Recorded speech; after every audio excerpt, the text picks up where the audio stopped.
Welcome back, everybody, to Game 2 between coLGowser, who is the red Zerg in the top left. He's playing against FRB the orange Zerg, in the bottom right in the round of 16 of the FRB Grand Tournament. Yes, guys, this is Pool, and that was Cynics, as you did just here, and we are bringing you the second game of this best-of-3 match, obviously between coLGowser and FitzyHere. Now, in the previous game, coLGowser actually lost, and FitzyHere, regardless of what I thought was going to happen, did manage to end up with the victory. So we'll see if he can continue his lead against his opponent. I do believe. I mean, if you watched the game one, at the end you saw coLGowser talk about how tired he was. I want to think they took a break between these two matches. Is this the one that they did that, or am I thinking of a different one?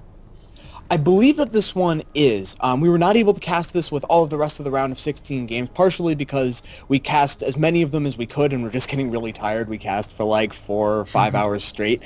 And so it was definitely good for us, the casters, to be able to relax then. But also, we got this replay a little bit late, as I recall, and so I do think that this is the one where they're able to take a little bit of a break and just kind of recover. Yeah, so coLGowser hopefully won't be as tired as he was in the previous game, and will be able to come out with a victory, because that would be awesome to cast 3 games of these 2 amazing players instead of just 2. So we'll see if he either lets me down or lives up to the expectations that I do have for coLGowser.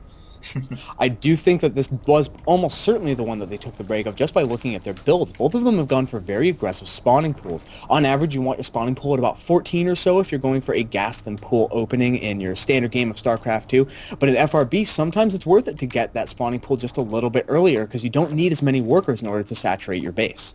Yes, indeed, and just taking a little bit more of a look here, we do see the spawning pool finishing for coLGowser just a teeny tiny bit later than FitzyHere, and actually FitzyHere is going to go ahead and get his speed, whereas the coLGowser is just kind of chilling out and getting his queen up right now. So kind of interesting to see how he's handling his gas right here.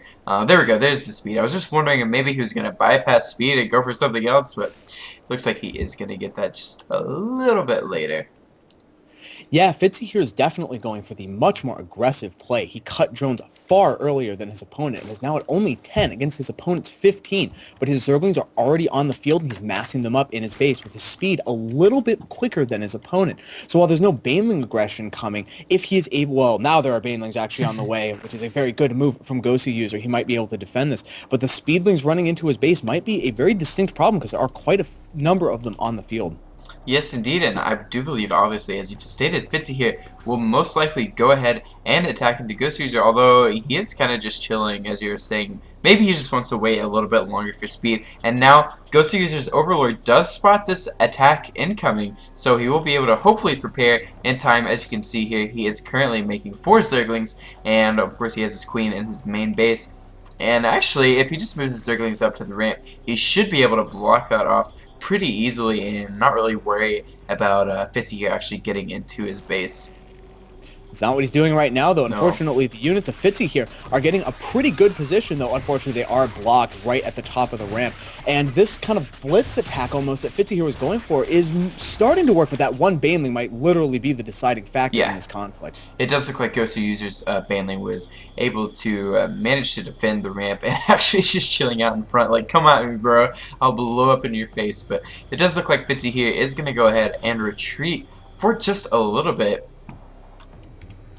Yeah, and right now there is a little bit of an aggressive move out from coLGowser. He does know that unless his opponent tosses down his own Baneling nest, there's going to be a window of opportunity where he will have Banelings and his opponent will not. He has a very large gas stockpile, which is probably a little bit of a mistake, but also gives him the option of morphing in quite a few Banelings. And if he can get connections on either the Zerglings or the drones of his opponent, that will both be very useful for him. But there's a bit of a counterattack. FitzyHere running a whole bunch of Zerglings into his opponent's main. There are 2 Banelings morphing, so his opportunity is limited. And yeah, he's forced to pull back as those reach completion. Now we do see here at the main of FitzyHere, actually right outside it, a ton of Banelings are being morphed in for coLGowser, and he is moving in with these Banelings. Got one really good explosion there off against these drones, but actually didn't kill any of them.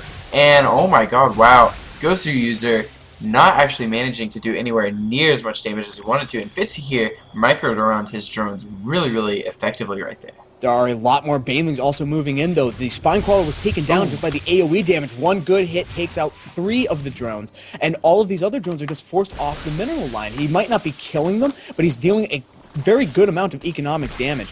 And yes, unfortunately, the last Baneling does go down, but when we look at just the general units tab, it's only 11 drones against 14 for a coLGowser, so quite a nice piece of harassment. Yes, indeed, coLGowser was able to kill a ton of drones right there, 6 in fact, and is continuing his aggression against FRB. Now, FRB does have 2 queens up at the ramp and should be able to hold off these banelings and zerglings for now, forcing coLGowser to continue to macro up, although it does actually look like he's morphing in a lot more banelings, so we might see a huge attack into these queens, and FRB may very well lose his queens. This is a very clever move by FRB, though. That's a very unique feature of this map. You can move a spine crawler all the way to the edge of the creep, and it can help defend that ramp, which is always historically something that's pretty hard for a spine crawler to do. But an enormous Baneling bust, he doesn't care, charging the queens like a boss and getting a pretty good surround with the remaining zerglings. But that one spine crawler is probably going to be able to defend, though it's now actually out of position because those 2 queens were killed. Yes, indeed, the spine crawler is actually quite vulnerable. It does look like coLGowser is going to go ahead and pass it up and go for some drones if he can, continue to take out workers. We do have now 9 workers skilled for coLGowser, but if you look at the units lost tab, coLGowser has actually lost twice as many minerals worth of units in this game. Yeah, coLGowser committed very hard to that aggression, and it didn't quite pay off for him. He prevented his opponent from taking a lead, but because FRB was pretty much just droning and counting on that spine crawler and his queens to defend him, he's now actually a drone ahead of his opponent. There are now 16 zerglings just spawned out, though, and they're moving across the field, so looks like coLGowser wants to put on some more aggression and then expand behind it, as we do see that one hatchery going down. Yes, indeed. Now, if coLGowser can continue to stay in this game, with that hatchery coming up, he will obviously be in a macro advantage. But of course, we do see him attacking once more into FRB, and actually FRB does not have very many units to deal with this. Of course, there are 2 spine crawlers as well as some zerglings and 2 queens, so I think coLGowser will get cleaned up right here, but not without taking out at least 1 spine crawler. Yeah, that spine crawler was able to really thin out these zergling numbers, though. He is running away into the corner to try to morph in a couple of banelings, but I have to assume that FRB is familiar enough with Zerg versus Zerg to know that when you see your opponent's zerglings all run into a part of your base that you don't have vision in, there's only one thing that they're doing. They're not going there to just hang out. They're turning into banelings and are going to be trying to walk into your mineral line, so he's already repositioned his spine crawler and has a pretty nice little wall made with his buildings. He's blocking off the 2 ways in that aren't actually in the mineral line with his queen and has a roach warren building in the back, so in order to get through here, it's literally going to have to be a bust type situation for these banelings. Already, they're getting blocked by the queens and exploding, really doing nothing. That's a lot of minerals lost to just try to even get in, and it's not working right now for coLGowser. Yeah, coLGowser continuing to fall behind as far as units lost and resources go. Of course, now he does have his hatchery completed right now, and he is ahead in the sense of bases, so perhaps he can drone his way back into this match, but right now he's just lost so many. FRB, I would say, is in a better position. Yeah, despite not having that second hatchery, well, though now there was just a gigantic drone pump, so they are equal on drones, and with that additional expansion, particularly on a few resources per base game, it's going to be far, far better for coLGowser in the long term. But we do see that the lair is on the way, along with a couple of roaches. FRB here deciding to go for some tech rather than expanding, and it's going to be very interesting to see. Well, now he is expanding behind it, so he's just trying to use that tech in order to secure his expansion, and it remains to be seen if coLGowser is going to let him get away with that, or is going to try to continue piling on the aggression. Yeah, this is really interesting by coLGowser and FRB. I'm not sure what these players are thinking. I feel like coLGowser could definitely go for obviously a 2-base really strong push if he wanted to, but well, there we actually see a ton of zerglings being moved out onto the map, and of course coLGowser is making even more banelings right now, so this is probably the attack that I was thinking he has a bit of a timing to do. Of course, there are some roaches for FRB here, 4 in fact, and let me look at the units tab just to confirm that. Yeah, there are currently 4 roaches for FRB here, so these queens and roaches should be enough to defend, but it does look like coLGowser is going to actually retreat for now, and FRB is actually the one that is moving out. A couple of pretty cute transfuses that were able to keep all those roaches alive, and critically, their +1 attack upgrade is done, meaning they now 2-shot roaches. And FRB here is actually trying to build himself a bit of a creep highway. He has glial reconstitution on the way, the well-known roach speed, that will let him get these units kind of into play, though he does need to watch out. small numbers of roaches are very easily overwhelmed by large numbers of zerglings. They just get surrounded and are wiped out. And indeed, that looks to be what's about to happen here.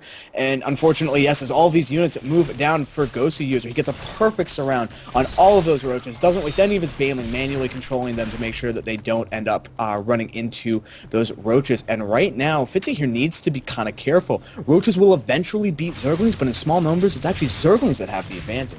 Yeah, these queens and roaches are making a bigger circle for coLGowser to make a surround on, and actually it looks like Fitzy here may be able to hold on to his roaches and queens, but not without letting 4 banelings actually go right by his army and go straight for the mineral line. Of course, there is a roach there to defend against these banelings, and Fitzy here doing a really good job of splitting up his drones, kind of just wasting the effectiveness of these banelings for now. Yeah, with some cute transfused micro, he was able to keep those units alive, but the reinforcing zerglings of coLGowser swept in and pretty easily finished them off. And now it's really becoming a bit of a problem for Fitzy here, though he does have even more roaches on the way. Once again, though, 20 zerglings spawning for his opponent, and really, until you hit maybe about 10 or 12 roaches, you just can't deal effectively with large numbers of zerglings unless you're in a nice little choke or something like that. Yeah, coLGowser doing a really good job of keeping the roach numbers down for Fitzy here, and kind of trying to take advantage of the fact that what you just said, more zerglings than roaches in small numbers is going to be more effective.